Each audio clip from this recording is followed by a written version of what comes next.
Thank you. Member for Dadaab. Madam Speaker, thank you very much. Thank you very much, Madam Speaker, for having allowed me to contribute on this motion. I also join my other colleagues who have congratulated you and the Speaker of the 13th Parliament, the Honorable Moses Masika Wetangula, for having been elected as deputy, as Speaker and Deputy. Madam Speaker, I stand in this place, the same place where I stood about 30 years ago, almost 30 years ago, when we had exactly the same problems that we have now. For the longest, the people from the arid and semi-arid areas of this country have been subjected and have been at the mercy of the vagaries of weather. The government at independence started off on the wrong note, because we had what was called then the Sessional Paper No. 10 of 1965, whose gist was what they called intensification of the investment of the government and country in the high potential areas, and absolutely no mention of the low potential areas. The gist of that sessional paper was that the government ended up spending on investing nothing in those areas to try and promote the kind of agriculture or the mainstay of the lives of those people. Madam Speaker, we are going through the same cycle 30 plus years, 60 years, almost 60 years, 1965 and today is 58 years. Madam Speaker, I have personally had the pleasure of trying to deal with the issue of drought in my own ways when I was in the 10th Parliament, and got the best results that anybody would ever get those days.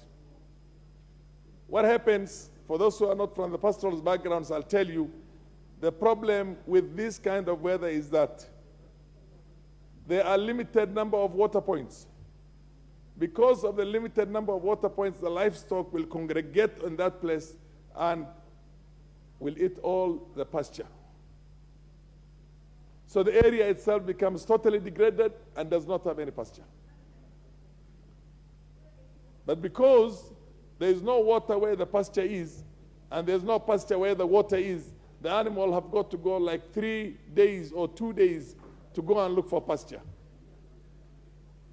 For such animals like cows, or cattle for that matter, they can only stay about 3 days without water, Madam Speaker. They have to then foot back or trek back to where the water was. They die on the way. That's why you see the kind of stuff you see right now. They die on the way. In the drought of 2010-2011, I engaged 59 water boozers myself in my own constituency, using both the emergency component in the CDF as well as some other very good, powerful donors that came on board, which included those days the Millennium Villages program, which was partly in my constituency. Madam Speaker, not only were we able to save the livestock or the livestock in its entirety, but they were so strong that we could sell them in the market and fetch very good prices for them, because we were taking water to where the pasture is and the animals stayed where the pasture is. It is not rocket science for the government to adapt such strategies to try and protect the livestock, because everybody eats meat. We had lunch today and there's meat. There's mutton, there's goat meat, there's cow meat, there's camel meat, which is extremely delicious. But why is it that we have never had a government that seriously undertakes to make sure that these people or this sector of the economy itself is protected the same way the tea is protected, the coffee is protected, and all other agricultural areas, agricultural crops are protected?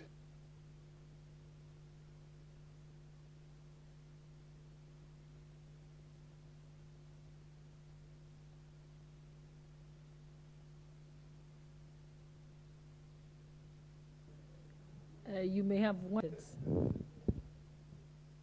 I don't know how, okay.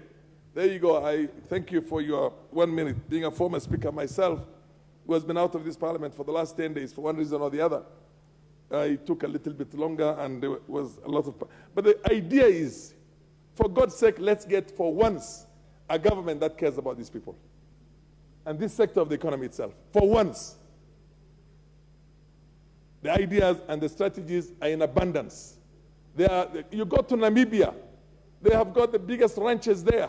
They have got what you call the best beef there. They export to the European market. They don't have land as good as ours. Theirs is even much more arid than ours.